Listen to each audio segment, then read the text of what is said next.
Ever wondered what would happen if the top 10 biggest countries decided to go to war with each other? It's like a global WWE match, but with tanks, fighter jets, and nuclear submarines. It's not a movie. It's the ultimate global showdown. It's not pretty, but it's going to be a wild ride. Let's introduce our contenders. We've got Russia, Canada, China, the USA, Brazil, Australia, India, Argentina, Kazakhstan, and Algeria. These bad boys are the largest by landmass, and if they went at it, oh boy, the world would never be the same. Let me clarify right away. I won't explain this war in the usual way, like who is attacking whom or whether Russia or the USA is launching nukes. Instead, I'll focus on breaking down the facts about all the possible outcomes.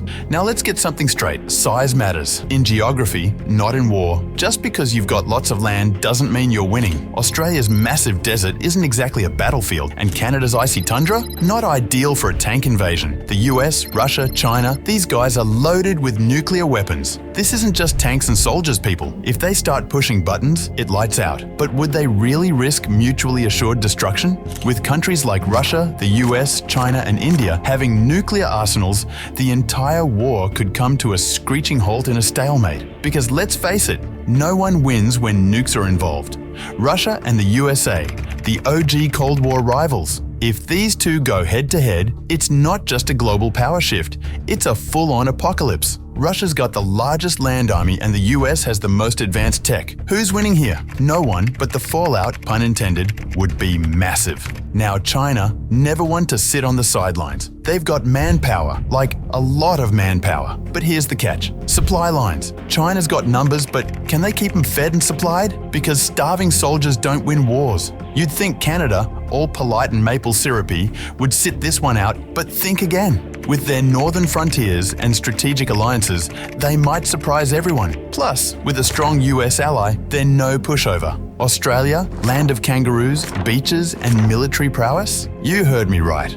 Australia's got some serious fight in them. Isolated, absolutely. But their alliances with the US and UK mean they'd punch way above their weight. Now, Brazil is here with its tropical battlegrounds. Think anyone's fighting a war in the Amazon? Good luck. That terrain is brutal. Brazil might not be packing the most tech, but they've got home advantage if the battle heads into the jungle. The Amazon rainforest produces 20% of the world's oxygen, home to over 400 billion trees and millions of undiscovered species.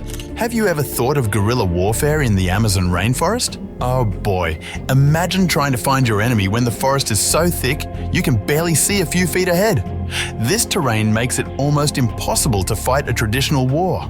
It's like hide and seek, but with survival on the line. Between dangerous wildlife and the harsh environment, it's not just your enemies you're fighting, it's home to some of the most dangerous creatures on Earth. India, with one of the largest armies in the world, isn't just standing by. They've got the numbers, the nuclear capability, and the strategy. And remember, they're no stranger to conflict. These guys have been prepping for a long time. First up, the Himalayas. These towering mountains form a natural fortress in the north. Any invader trying to cross them, oh boy, the rugged terrain and freezing conditions make it nearly impossible to penetrate. Then there's the northeast. With its thick forests and narrow passes, it's perfect for guerrilla warfare. On the western side, you've got the Thar Desert, harsh, dry, and vast. This desert creates major logistical challenges for any advancing army. Extreme heat, scarce resources, and endless sand dunes make it a tough battlefield. And don't forget the coasts.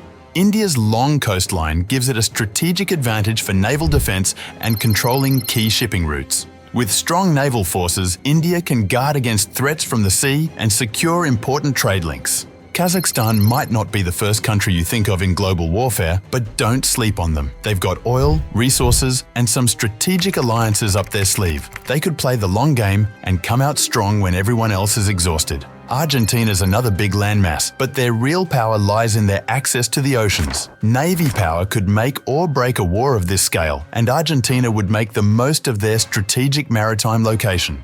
Algeria, tucked away in northern Africa, has one major thing going for it: desert warfare. Ever tried launching an attack through the Sahara? Not happening. The terrain is on their side, and they'd make sure to use it to their advantage. Here's the thing. War isn't just about fighting, it's about friends. Alliances would play a huge role. We'd see old friends team up, unexpected betrayals, and some serious backstabbing. It's a global game of risk. Now, let's be real, not every country would last long in a fight like this. Countries like Algeria and Kazakhstan, despite their landmass, might struggle against larger powers like the US, India, China, or Russia. Some nations might fall early, while others would hold on thanks to their alliances and terrain advantages. Forget guns and boots on the ground. The real war would be fought with tech. Drones, cyber attacks, and AI-guided weapons would be the front lines of this battle. China, Russia, and the US are all major players in cyber warfare, capable of shutting down power grids, hacking military systems, and causing total digital chaos. This part of the war might be just as deadly as the physical fights. Forget military battles for a second. If these 10 countries went to war, the global economy would be in absolute shambles. The global economy would take a nosedive. Trade routes would be obliterated, supply chains cut off. These nations produce a massive chunk of the world's food, energy, and goods. So while the armies are fighting it out, the rest of us would be dealing with skyrocketing prices and shortages of everything. The world would be in chaos, and that's a whole new battlefield. No one's getting their next smartphone anytime soon.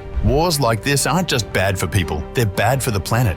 Bombs, nukes, and mass destruction would wreak havoc on the environment. Climate change would get supercharged, and we're talking global catastrophe. While the big players are duking it out, what happens to the rest of the world? Neutral countries might try to sit this one out, but they'd feel the ripple effects: mass migrations, refugee crises, and probably getting dragged into the fray eventually. Let's not forget the folks in charge. These leaders would have to make tough calls. Do they press the big red button? Do they negotiate peace? Or do they go all in? The fate of the world would rest on their decisions. At the end of the day, there's no real winner in this scenario. Even if one country comes out on top, the destruction would be so massive the world wouldn't look the same. We're talking about a total reset of civilization. So, what if the top 10 largest countries went to war? It's simple. No one wins. Sure, there'd be battles and victories, but the cost would be beyond anything we can imagine. The world we know would be gone.